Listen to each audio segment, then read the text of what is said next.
Buenos días.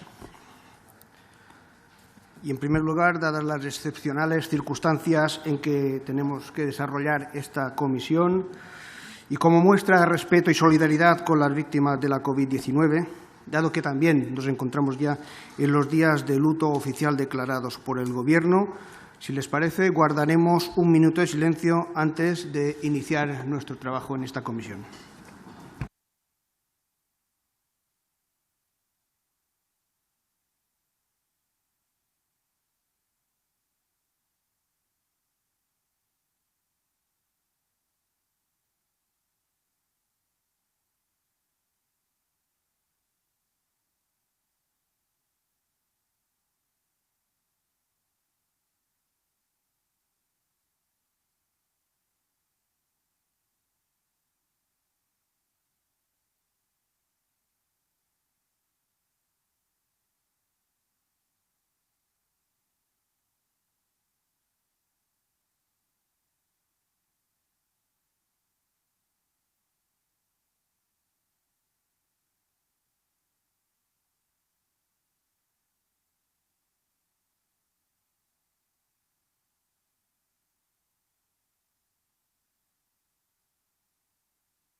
En primer lugar, deseo que conste el agradecimiento de esta presidencia a las señoras y señores senadores y, en particular, a los portavoces por las facilidades dadas en la mesa que tuvo lugar la semana pasada.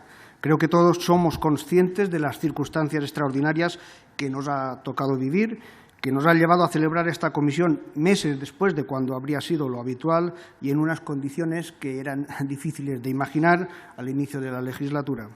Quiero agradecer, por tanto, a todos su presencia, como he dicho, así como, si me permiten, también agradecer al personal del Senado que cuidará de nosotros en esta situación excepcional, cuidando de que nuestra tarea como senadores pueda desarrollarse con normalidad.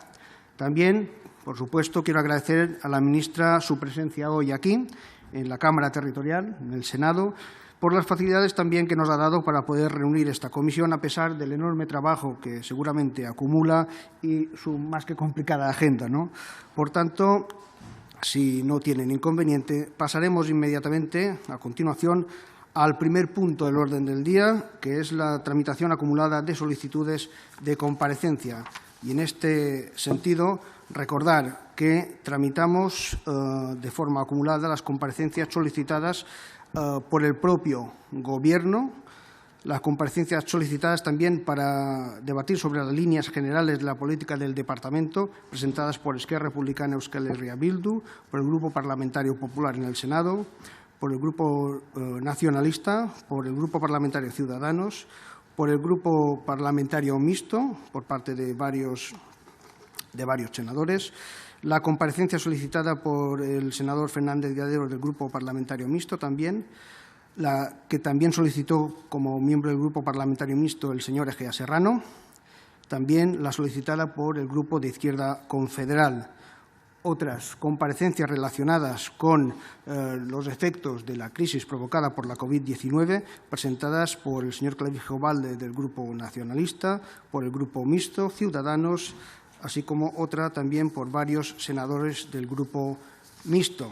Todas ellas, como saben, en la mesa se decidió que se sustanciarían en un único punto y, por tanto, empezaremos esta comisión con la intervención de la ministra de Hacienda, la excelentísima señora doña María Jesús Montero, para exponer la materia que es objeto de esta comparecencia. Por tanto, señora ministra, tiene la palabra sin límite de tiempo. Muchas gracias. Muchas gracias, presidente, y buenas tardes ya a todos y a todas. Y, efectivamente, comparezco por primera vez ante esta comisión para informar de las líneas generales del Ministerio de Hacienda en la presente legislatura.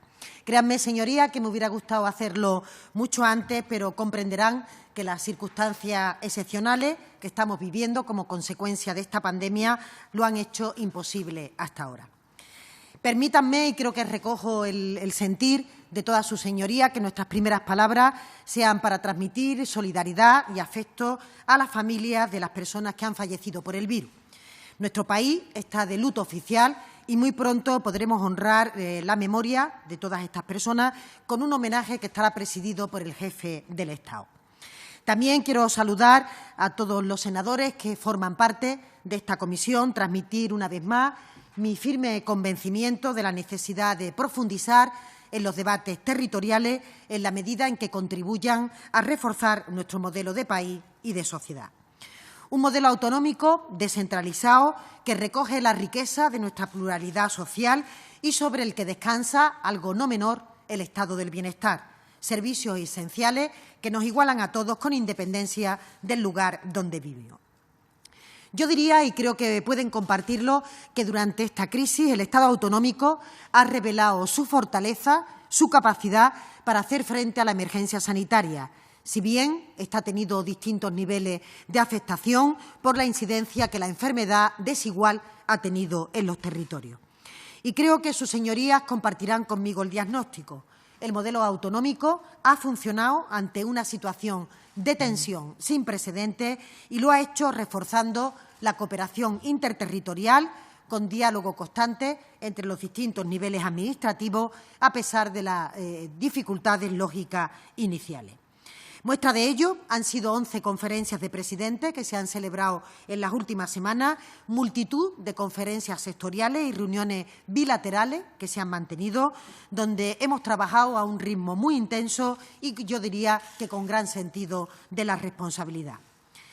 Si el acuerdo tiene que ser siempre nuestra vocación como representantes públicos, en la actualidad se convierte en una obligación, en una imperiosa necesidad, en una demanda también que nos hacen los ciudadanos. Por ello, tengan la certeza de que quien les habla va a poner todo de su parte para que así sea, para favorecer este diálogo leal, debate sincero y propuestas constructivas que persigan el interés general. Señorías, nos ha tocado vivir una situación excepcional en nuestra democracia, una pandemia global que ha golpeado al mundo de manera dramática, provocando la pérdida de miles de vidas humanas con agudo efecto económico sin precedente comparado con otras crisis y que están sufriendo de forma desigual el conjunto de los países. Por ello, antes de profundizar en las actuaciones de mi departamento para la legislatura, permítame trazar un breve repaso a la situación en la que nos encontrábamos antes de la pandemia y las actuaciones que hemos puesto en marcha en paralelo en estos escasos 2 meses desde la declaración del estado de alarma. En primer lugar, tanto la situación económica de la que veníamos, las previsiones para el futuro inmediato que teníamos en ese momento eran realmente esperanzadoras para España, y así lo confirman los datos. Nuestra economía creció un 2% en 2019, por encima de la media europea, y todos los indicadores señalaban que dicho crecimiento se iba a mantener a lo largo de 2020, aunque de manera más moderada, en concreto con un crecimiento del 1,6%, por encima de países como Alemania, como Italia o como Francia. El déficit público cerró 2019 en un 2,8%, situándose por segundo año consecutivo por debajo del 3% que exige el Pacto de Estabilidad de la Unión Europea. En este esfuerzo de consolidación fiscal destacan la Administración central y la Seguridad Social, que en conjunto lograron reducir su déficit un 3,2%. Todo ello en el contexto de doble prórroga presupuestaria, pese a lo cual aprobamos importantes medidas sociales, como las que permitieron que 15 millones de españoles vieran incrementada su renta disponible. Cuestión, señorías, que hoy adquiere especial importancia en el contexto de emergencia sanitaria y de crisis económica que sufrimos. Los datos del primer trimestre de 2020 mostraban esta tendencia positiva, que se mantenía en una reducción del déficit del 13,9% por parte de la Administración central. Pero, desgraciadamente, llegó la pandemia, provocó un cambio radical en el escenario económico y también en las propias prioridades del Gobierno. Así, se pusieron en marcha medidas de confinamiento absolutamente necesarias para contener la expansión, para salvar vidas, unas medidas que están empezando a aliviarse conforme avanzamos en esta fase de desescalada.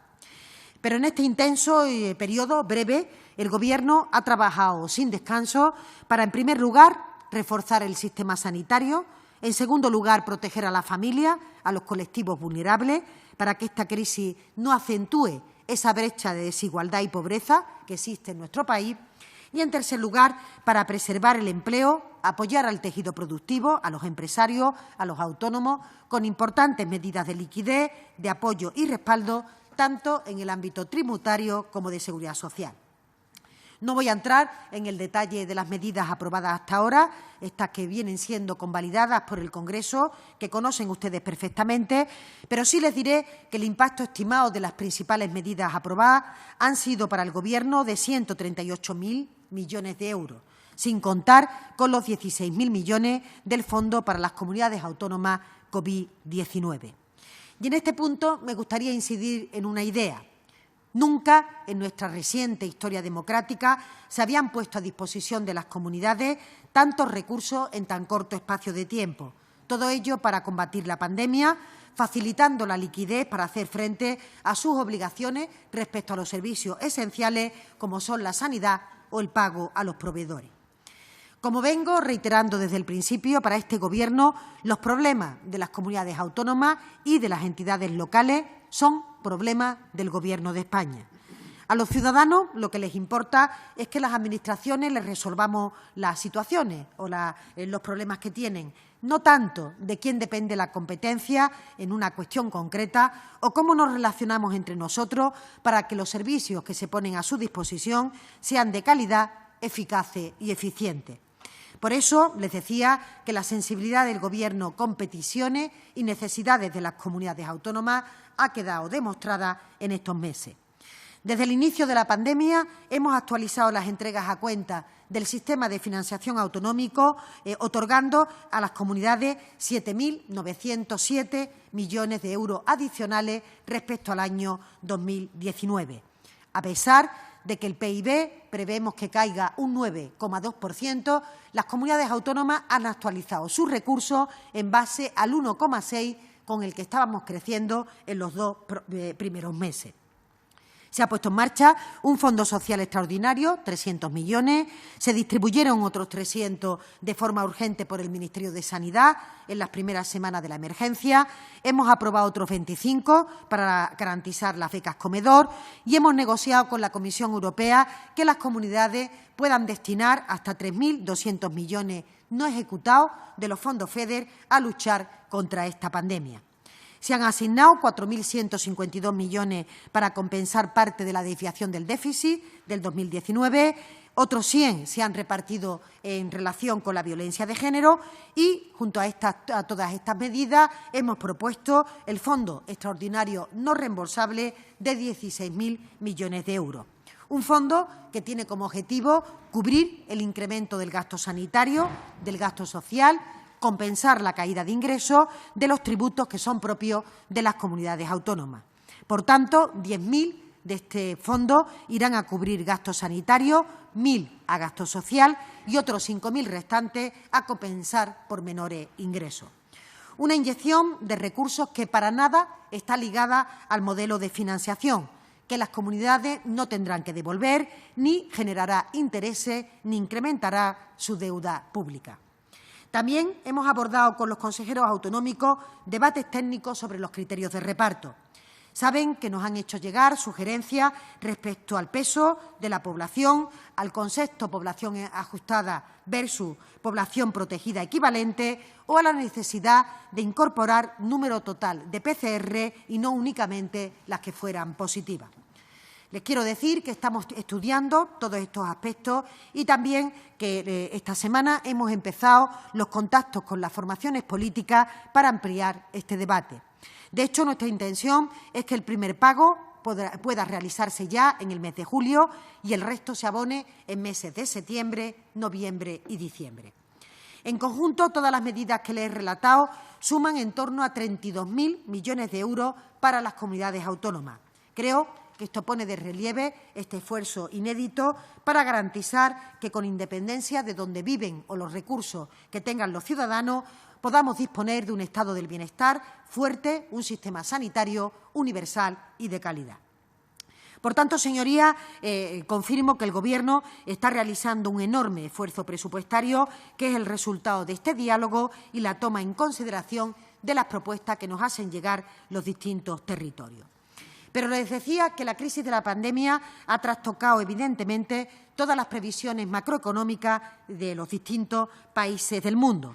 Y, en este sentido, hemos remitido a la Comisión Europea una actualización del Programa de Estabilidad para el bienio 2020-2021, con la única información disponible que teníamos en ese momento, acercando previsiones de crecimiento, de déficit y de deuda. En este envío se recogía la actualización, como decía, de la previsión del PIB, que tiene una caída prevista para este año del 9,2%, dando paso a una importante recuperación del 6,8% en 2021. El déficit, por su parte, se prevé que se sitúe en el 10,3%, mientras que la deuda pasará del 95,5% al 115,5% en 2020. En cuanto al gasto público, estimamos que al final del año se situará en torno al 51,5% del PIB, casi 10 puntos porcentuales más respecto al gasto de 2019. Mientras que en los ingresos tributarios calculamos una caída del 5,5% en comparación con el año anterior, lo que supone detraer 25.700 millones de las arcas del Estado. Les hablo del mayor retroceso desde el año 2009, cuando la crisis financiera estaba golpeando fuerte, con efectos en el empleo y en el desplome de los ingresos, llegando a alcanzar en aquel tiempo un 17%.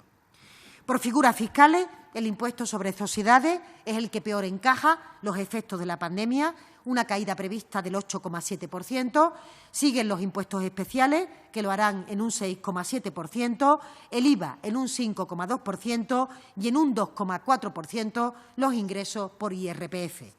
Se trata, sin ninguna duda, de cifras preocupantes, pero que responden a una situación excepcional que nada tiene que ver con las causas que motivaron la crisis económica de 2008. Así lo atestigua, por ejemplo, la estabilidad que ha demostrado la prima de riesgo en nuestro país a lo largo del último mes, ha fluctuado en torno a los 135 puntos, o las buenas acogidas que han tenido las últimas emisiones del Tesoro. La respuesta de la Comisión Europea a la actualización del programa se produjo hace hoy una semana, avalando las medidas que adoptó el Gobierno. En concreto, las recomendaciones señalan que en 2020 y 2021 el Gobierno de España tiene que realizar actuaciones para, leo literalmente, respaldar el empleo mediante medidas encaminadas a preservar los puestos de trabajo e incentivos eficaces a la contratación, o reforzar la protección por desempleo, asegurando la aplicación efectiva de medidas encaminadas a proporcionar liquidez a pequeña y mediana empresas y a trabajadores autónomos. Medidas que, en el caso del Gobierno, se vienen implementando. Sirvan de ejemplo los siguientes datos a fecha 24 de mayo. La Seguridad Social ha reconocido más de 1.300.000 autónomos la prestación extraordinaria por cese de actividad. La cifra representa el 94% de los trabajadores por cuenta propia que la han solicitado a fecha 12 de mayo. 44.000 empresas, 16.500 autónomos han solicitado aplazamiento en el pago de deuda de Seguridad Social. Cerca de 490.000 empresas y autónomos se están beneficiando de la suspensión de cotizaciones en procedimiento de suspensión de contrato o reducción de jornada, afectando a más de 2.700.000 trabajadores. Más de 920.000 se beneficiarán de la extensión de la exoneración de cotizaciones en mayo y en junio. Más de 2.100.000 de la exoneración parcial de cotizaciones para empresas en ERTE por fuerza mayor parcial. Hasta la fecha hemos aplazado un importe de deuda que supera los 3.000 millones de euros, con 4 meses de carencia de los 3 iniciales, una vez que el martes aprobamos el nuevo Real Decreto. Igualmente, cerca de 1.100.000 empresas y autónomos se van a beneficiar de la suspensión de facturas de electricidad, gas natural o productos derivados del petróleo. 1.290.550 hogares se van a beneficiar de la garantía de suministro de energía por consumidor vulnerable. 12 millones se beneficiarán del refuerzo de servicios sociales a través del Fondo Social Extraordinario. Y, por último, señorías, mañana mismo aprobaremos en el Consejo de Ministros el ingreso mínimo vital, que va a suponer una importante medida de apoyo a 850.000 familias que se verían abocadas a condiciones muy limitadas de supervivencia si esto no existiera. Un antes y un después en la lucha contra la desigualdad en nuestro país. Hasta aquí estos datos que ponen de manifiesto cuáles eran las previsiones y dónde nos encontrábamos. Ahora se trata de mirar al futuro con esperanza, con ambición, siendo conscientes de que estamos en un nuevo punto de partida que obliga a toda la sociedad a reposicionarse, a adaptarse en estos meses venideros, que van a ser meses complejos y decisivos. Porque de las decisiones que tomemos ahora va a depender en gran medida no solo cómo logremos salir de la crisis, sino cómo seremos mañana. Si seremos una sociedad más cohesionada, justa, o si se acentuarán estas brechas. Si condenamos a toda una generación de jóvenes a vivir en la precariedad o planteamos la base de un futuro próspero que queremos. Si creemos en un Estado social fuerte, capaz de anticiparse a estas crisis futuras, o si apostamos por una sociedad individualista. Creo que no hace falta que les diga, señorías, dónde me posiciono personalmente y dónde está el Gobierno del que formo parte. Sí les avanzo que esta tarea de reconstrucción social y económica no es una responsabilidad exclusiva de este Ejecutivo. Por supuesto, nosotros la tenemos. El reto es tan grande, la situación tan inédita, que solo el concurso del conjunto de la sociedad nos permitirá definir y construir las líneas que tenemos que transitar con garantía. Por ello, vuelvo a tender la mano al conjunto de formaciones políticas para que seamos capaces de trabajar en aquello que consideramos necesario: refuerzo de sistemas sanitarios, reactivación económica, políticas sociales y posición común en la Unión Europea. Ayer miércoles conocimos también la propuesta que la Comisión ha presentado para reparar los daños causados por el COVID-19, para recuperar la competitividad, la resistencia y la posición de Europa como actor mundial. Desde el Gobierno queremos valorar positivamente esta propuesta, una cuestión que ahora tiene que discutirse en las instituciones europeas y cuya aprobación no debería demorarse más allá del próximo Consejo Europeo, que se celebrará el próximo 19 de junio. La valoramos de forma positiva, en primer lugar, porque va en línea con lo que venimos defendiendo en Europa desde el Gobierno de España. Es un análisis preliminar. Como ustedes saben, es necesario un estudio en profundidad y de forma profusa para ver en concreto cómo repercutirá en nuestro país. No obstante, creo que la Comisión ha sido consciente, como reconoce acertadamente en la denominación de la comunicación, que es el momento de Europa, que es el momento de reparar y preparar un futuro mejor para la próxima generación. Una propuesta en línea a la que se realizó por el Gobierno de España. Se considera que el presupuesto de la Unión Europea es una herramienta para poder articularla, pero crea un nuevo instrumento para la recuperación de en torno a 750.000 millones de euros, elevando el límite de recursos propios al 2% de la renta nacional bruta de la Unión Europea y utilizando la fuerte calificación crediticia de la Unión para captar directamente en los mercados financieros los recursos necesarios para los Estados miembros. Una propuesta positiva porque 2 de cada 3 euros que recibiríamos los Estados miembros sería en forma de transferencia, 500.000 millones de los 750.000.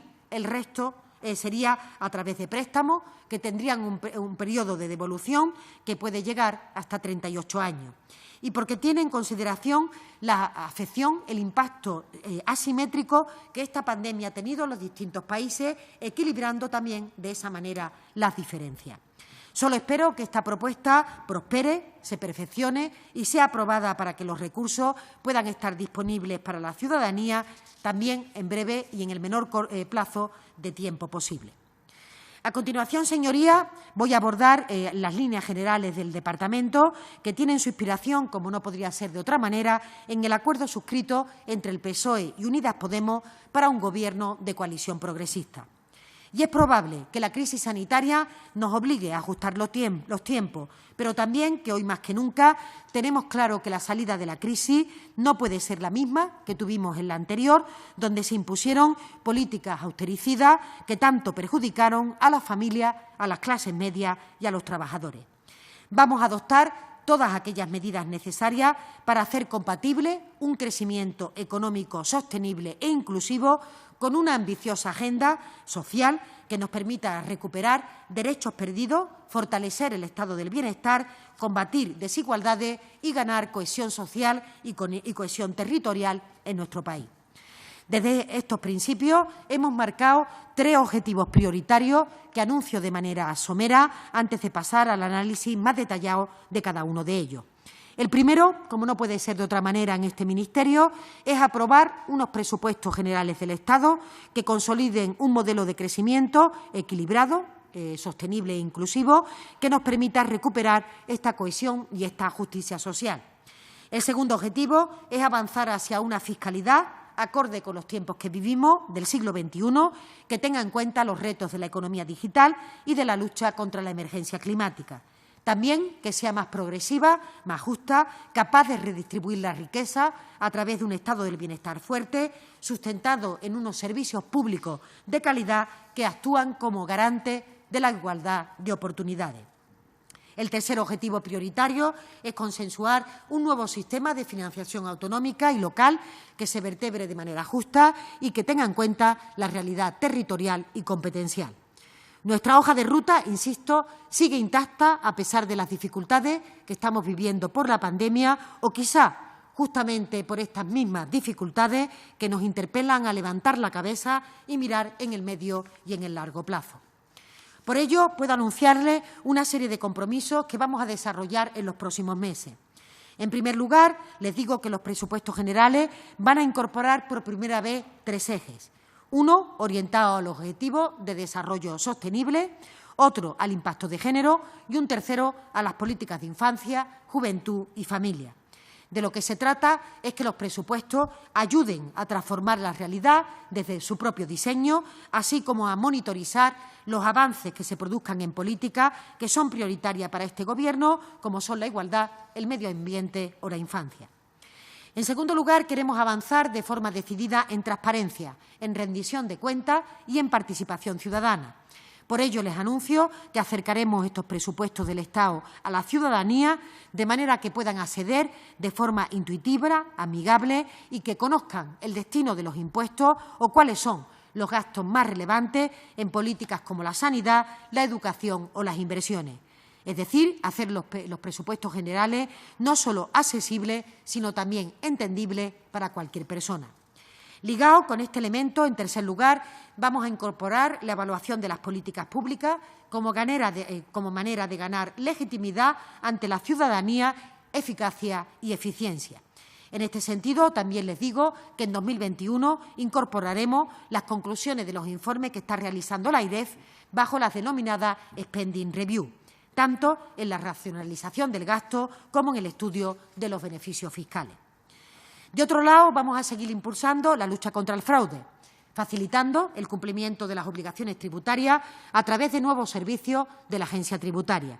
Hemos puesto en marcha ya un nuevo servicio de borrador del IVA y de cara a la próxima campaña del impuesto de sociedades pondremos por primera vez a disposición de los contribuyentes los datos fiscales. Es una cuestión que sucede ya en el IRPF, pero que queremos también extenderlo a otras figuras, facilitando este cumplimiento de las obligaciones tributarias. Les comunico que también se crearán en octubre las administraciones de asistencia digital integral, que se configuran como grandes centros de atención no presencial de contribuyentes. En quinto lugar, avanzaremos en la flexibilización de la regla de gasto para adaptarla al momento del ciclo económico, un debate prioritario para las administraciones territoriales y, por tanto, para el conjunto de la sociedad. En sexto lugar, como tema de máxima prioridad, avanzaremos en el proceso de reforma del sistema de financiación autonómica y local, con la idea de conseguir resultados concretos que culminarán en una propuesta que será abordada en los foros que se han establecido para ello. Es el momento de replantear estos mecanismos existentes, concentrar los esfuerzos en atender la situación particular de aquellas administraciones que todavía requieren de un impulso financiero, pero sin dejar de lado a aquellas que para recuperarse tuvieron que acudir a un importante endeudamiento. Se pondrán en marcha medidas que permitan asegurar que todas ellas puedan afrontar este futuro en plenas garantías, asegurando la sostenibilidad y garantizando que continúan prestando los mejores servicios para la ciudadanía. Se rediseñarán los fondos de financiación, los adaptaremos a la nueva realidad económico-financiera existente, permitiendo su modificación para simplificar la estructura de los mismos y establecer una ruta clara para el acceso de cada comunidad autónoma al mercado. Se presentará una propuesta de armonización de impuestos cedidos, trabajando en el entorno de la imposición a la riqueza, que permita acompasar esta reforma a los nuevos sistemas de financiación. Por otro lado, vamos a seguir impulsando el papel tractor de la contratación pública y por ello también les puedo decir que pondremos en marcha una estrategia nacional que va a incorporar medidas que combatan la corrupción y las irregularidades, mejoren la supervisión, incrementen la profesionalización y promuevan la eficiencia económica en la contratación pública. Desarrollaremos, en otro punto, el plan estratégico para la planificación del control del conjunto del sector público estatal, una unidad atendiendo a los recursos disponibles, a los riesgos identificados y a las distintas técnicas en el marco normativo vigente. El control del dinero público es una prioridad para el conjunto de las administraciones y por ello tendremos que aplicar de forma intensiva estas tecnologías de la información en el seguimiento del control, avanzando en la gestión electrónica de los expedientes de gasto y también en la potenciación de equipos multidisciplinares especializados en auditoría informática. Continuaremos dando ejemplo en el uso de tecnología limpia y sostenible. Por ello, el Parque Móvil del Estado va a instalar en su sede una electrolinera con 74 puntos de recarga para vehículos eléctricos. También vamos a seguir liderando la transformación digital, facilitando a los ciudadanos el acceso a sus trámites por una doble vía. La primera, aumentando un 20% los usuarios con certificado digital, con el objetivo de alcanzar los 12 millones de ciudadanos con certificado durante la legislatura. La segunda, un proyecto que hará aún más sencillo obtener certificado digital a través de la generación de clave sin tener dependencia de los distintos navegadores que existen en la actualidad. Les decía, señorías, que el primer objetivo iba a ser abordar la elaboración de los presupuestos generales del Estado.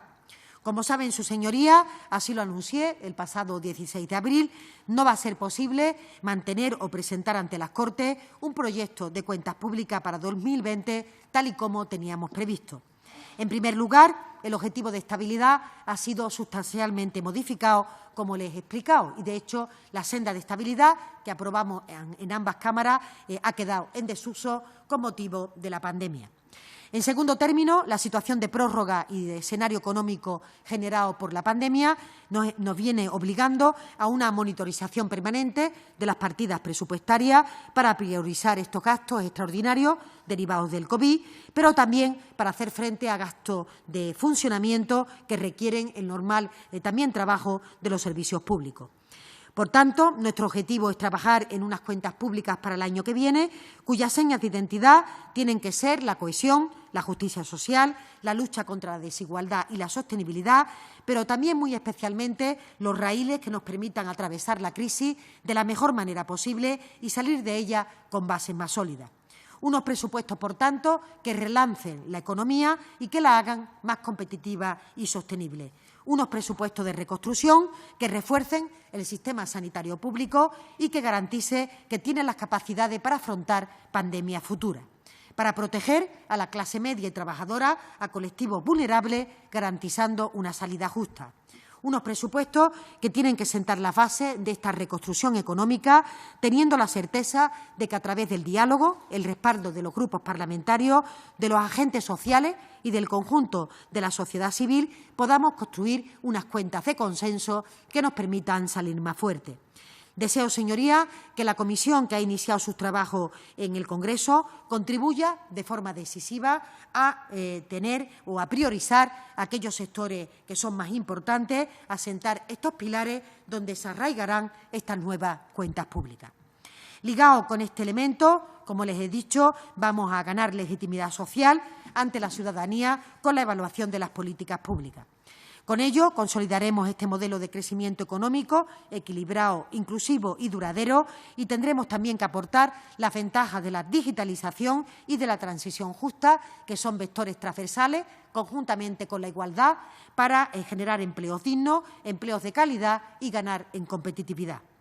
Vamos a apostar por un modelo de crecimiento económico que se sustente en la revolución tecnológica y digital, en esa transición y también en el impulso de la inversión en I+D+I.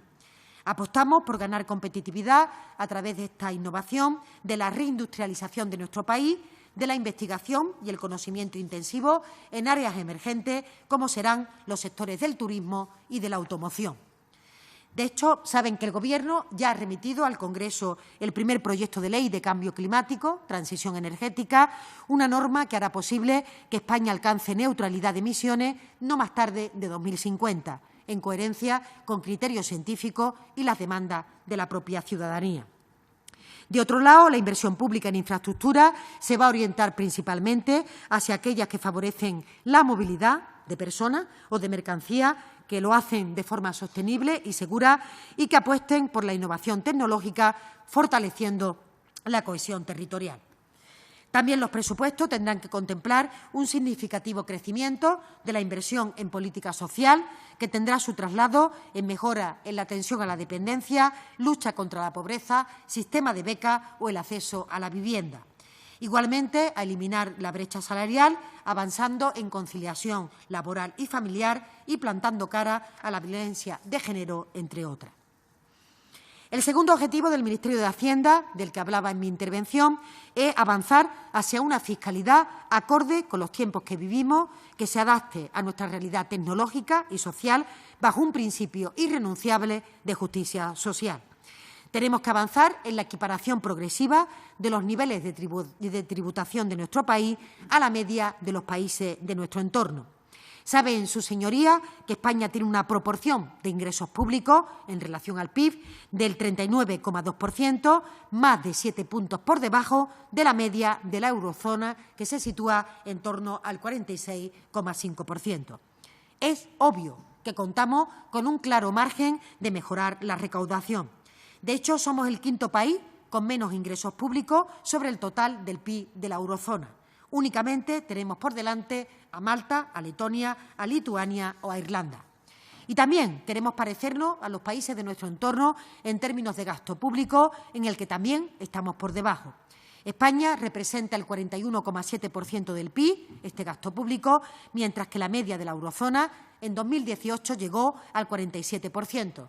En países como Francia o Finlandia supera el 50%. Para ser más concreta aún, el gasto público supone el 56% del PIB en el caso de nuestros vecinos del norte y el 53,1% si nos referimos al país nórdico. Son datos objetivos que solo traigo aquí para que vean que tenemos que contribuir con este debate pedagógico a la fiscalidad y a la función social de los impuestos. Porque a los ciudadanos creo que hay que hablar claro y explicarles que sin un sistema tributario justo no hay Estado social o de derecho.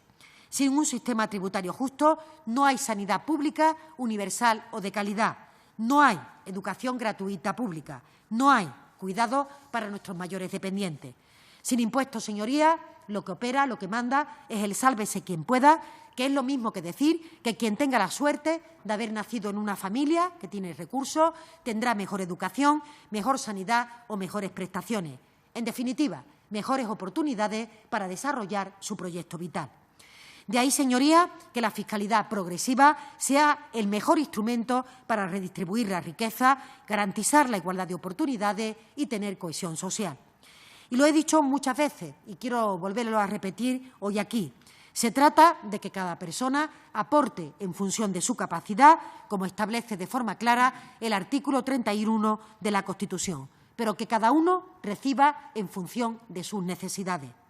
La fiscalidad tiene que adaptarse a estos nuevos modelos que tenemos por delante, sociales, pero también económicos, en una economía global, digitalizada, en la que ya no existen fronteras a la hora de realizar un negocio y en donde las empresas tienen que generar beneficios en un entorno que es distinto al que teníamos hace escasamente 10 años.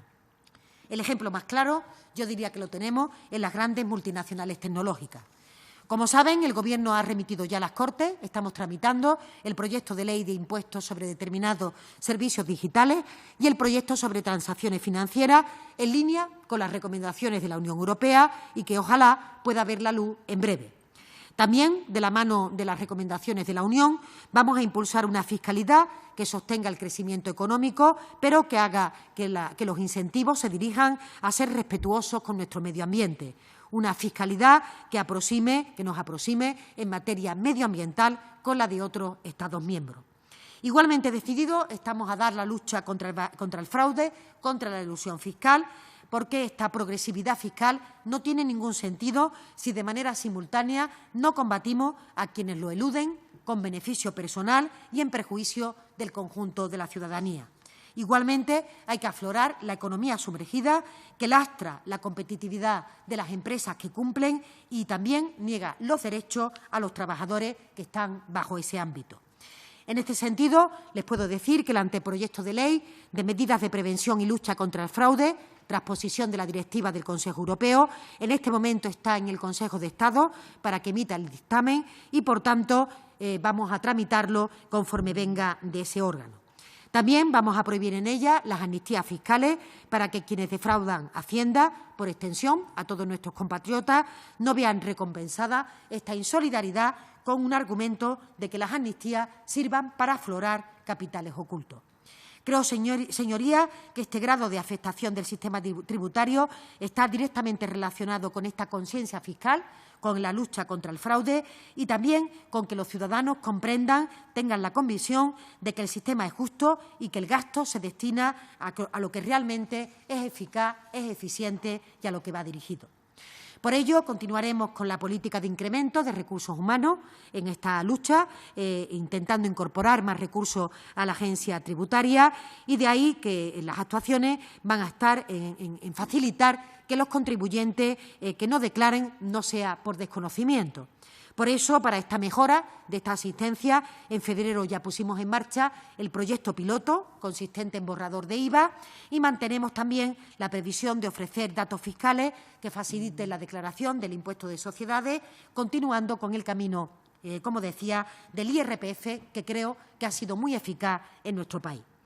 Además, crearemos las administraciones de asistencia digital como grandes centros de atención no presencial a los contribuyentes, un ejemplo en la agencia tributaria de cómo podemos, en temas tan sensibles como los impuestos, hacer compatible la incorporación de las nuevas tecnologías.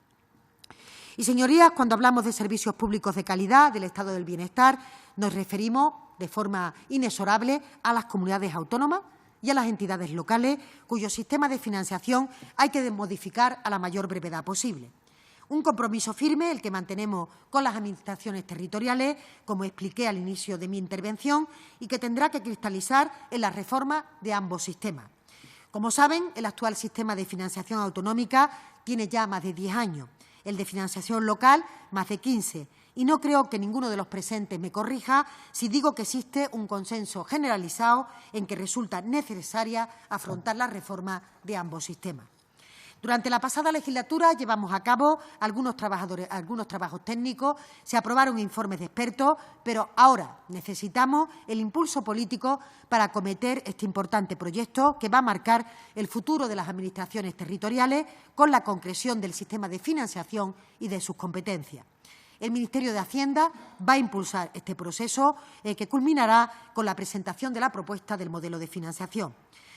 Señorías, en esta Cámara de Representación Territorial quiero que quede claro que el compromiso de este Gobierno es avanzar en la reforma del actual sistema con la mayor celeridad posible, tanto en el seno del Consejo de Política Fiscal como fuera de él, a través de la negociación con las fuerzas políticas. En definitiva, es el Congreso de los Diputados, esta Cámara, los que definitivamente aprueban la reforma del modelo. Por lo que respecta a la financiación local, se hará en paralelo con comunidades autónomas y quiero adelantarle que también queremos impulsar debate en relación a cuál tiene que ser el marco competencial de los ayuntamientos, que son, en definitiva, la administración más cercana a las necesidades y a los problemas de la ciudadanía. Hemos celebrado ya varias reuniones con la Federación Española de Municipios y Provincias y que también estamos estudiando un documento que ha aprobado en la Junta de Gobierno, incorporando propuestas que estamos estudiando con detenimiento. Esto que analicemos en paralelo esta propuesta no es para nada óbice al compromiso que este Gobierno mantiene de la flexibilización de los parámetros que componen la regla de gasto. De hecho, es una cuestión muy vinculada a la necesaria reflexión respecto del marco competencial de los ayuntamientos. Queremos que asuman más competencias que ahora están en manos del Gobierno de España o de las comunidades autónomas. Y estamos dispuestos a hablar sobre esto si las formaciones políticas lo estiman conveniente, porque es evidente que los ayuntamientos están llamados a desempeñar un papel distinto en los próximos años en relación a cuestiones como la movilidad, la sostenibilidad, las políticas sociales, de conciliación, en definitiva, la configuración de los servicios más próximos a los ciudadanos. Discutámoslo, señorías, porque no se puede separar, como hacen algunos, el ámbito competencial del ámbito de los recursos. Discutamos y acordemos entre todas las partes implicadas lo que consideremos que más beneficia a la ciudadanía. En lo relativo a los efectos económicos provocados por el COVID-19, tenemos claro también que hay que facilitar a las entidades locales los medios necesarios para hacer frente de manera eficaz a esta crisis. Por eso estamos estudiando la posibilidad de dotar a los ayuntamientos de recursos orientados a la recuperación social, al servicio público, al transporte urbano, a la prestación obligatoria que, como saben, han tenido que desarrollar a pesar del distanciamiento social que se ha mantenido entre los ciudadanos, pero todo el mundo que quiera acudir y que tiene que acudir a sus puestos de trabajo ha tenido que utilizar el transporte público, que ha sufrido, diría, pocos cambios, aunque los viajeros no hicieran uso del mismo y, por tanto, hayan bajado las tasas y la tarifa por su utilización. En un Estado en el que tenemos una Constitución y una vertebración descentralizada, es fundamental que las reglas fiscales se apliquen de manera homogénea en todo el territorio. Por ello, tenemos que seguir trabajando en la aplicación de estos parámetros que pueda ser ejercido por el Estado, por las comunidades autónomas o por las entidades locales. Seguiremos desarrollando, en cualquier caso, nuestra obligación de tutela financiera con todas las administraciones, complementando a las comunidades autónomas en aquellos entornos donde ellas tienen ese encargo de tutela dirigida, sobre todo, a los ayuntamientos. Esta tutela contempla la autorización de endeudamiento en corporaciones locales o la posibilidad de requerir los PEF de forma correctiva y también ciertas funciones relativas al seguimiento de las reglas fiscales contenidas en la Ley Orgánica, estabilidad presupuestaria, regla de gasto o sostenibilidad financiera. Por tanto, deuda y periodo medio de pago. El Ministerio seguirá realizando esta función a través de la dirección y de la coordinación de las facultades de tutela financiera, pero, como digo, en el caso del Estado tenemos también la responsabilidad de velar sobre el conjunto de las cuentas públicas de las administraciones que componen el conjunto del Estado y, por tanto, tenemos no solo que facilitar la utilización de recursos, sino también garantizar este cumplimiento de las reglas fiscales en todos los niveles de la Administración.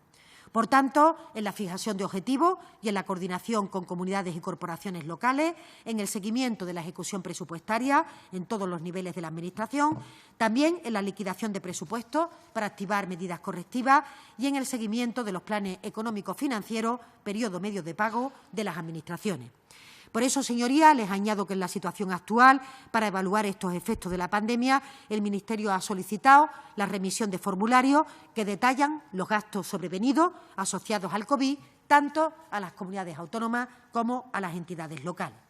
Por eso, elaboramos el fondo de los 16.000 millones de euros en previsión con los mismos datos que nos vienen facilitando las comunidades autónomas. Hasta aquí, señorías, he reflejado las cuestiones que hemos considerado prioritarias en el Departamento, pero también hay, de forma breve, algunas áreas que son esenciales en la gestión de este Ministerio y que solo voy a nombrar. Es de trasladar que en materia de gestión patrimonial vamos a continuar con los planes de racionalización en la gestión del patrimonio inmobiliario, de manera que sigamos controlando arrendamientos vigentes y enajenación de activos inmobiliarios no estratégicos. También trabajaremos como elemento de la reconstrucción en la rehabilitación integral y en la construcción de edificios de oficinas que sean funcionales, que se puedan utilizar de forma pública con criterios de sostenibilidad medioambiental, energética y social. También quiero trasladarle el papel que tendrá que jugar la SEPI en los próximos meses, un grupo que siempre ha sido un motor de riqueza, de compromiso social y de empleo. Un empleo que tiene que llevarnos al compromiso de este Gobierno con los derechos laborales de trabajadores y trabajadoras y que, por tanto, no se vean afectadas por los ERTE o otros mecanismos de regulación de empleo. Seguirá siendo SEPI un elemento tractor de la actividad industrial pública, del empleo, atendiendo a la innovación, al desarrollo, transformación digital y fortaleza de nuestras empresas, en una transición ecológica y digital que, como han podido comprobar durante esta pandemia, hemos querido llevarla a cabo. También otro elemento fundamental será el empleo juvenil, la igualdad o la diversidad que forman parte de la Agenda de Desarrollo Sostenible de la Agenda 2030. Concluyo mi intervención para ponerme a disposición de aquellas preguntas o de aquellas cuestiones sobre las que requieran datos adicionales, insistiendo que el trabajo es de todos. Y lo digo una y otra vez, es de todos porque tenemos por delante una tarea compleja en donde la pandemia del coronavirus ha venido a complicarlo aún más. Les reitero, como le dije al inicio de mi intervención, mi entera disposición al diálogo. Las puertas del Ministerio de Hacienda, el trabajo de los profesionales y de esta ministra están a su entera disposición. Y no es, créanme, una frase hecha o buscada ex profeso para cerrar de forma elegante un discurso público, porque es realmente la expresión de una actitud sincera. Sin diálogo no podremos trabajar, sin diálogo no podremos realmente reconstruir nuestro país. A cambio de ello, les pido, señoría, como siempre, lealtad institucional, entendida como un recíproco principio de respeto, de honestidad en todas las relaciones institucionales. Les pido que hagamos política útil, la que nos demandan los ciudadanos. Creo que el momento que vivimos lo requiere más que nunca, pero sobre todo es nuestra responsabilidad. Muchas gracias. Muchas gracias, señora.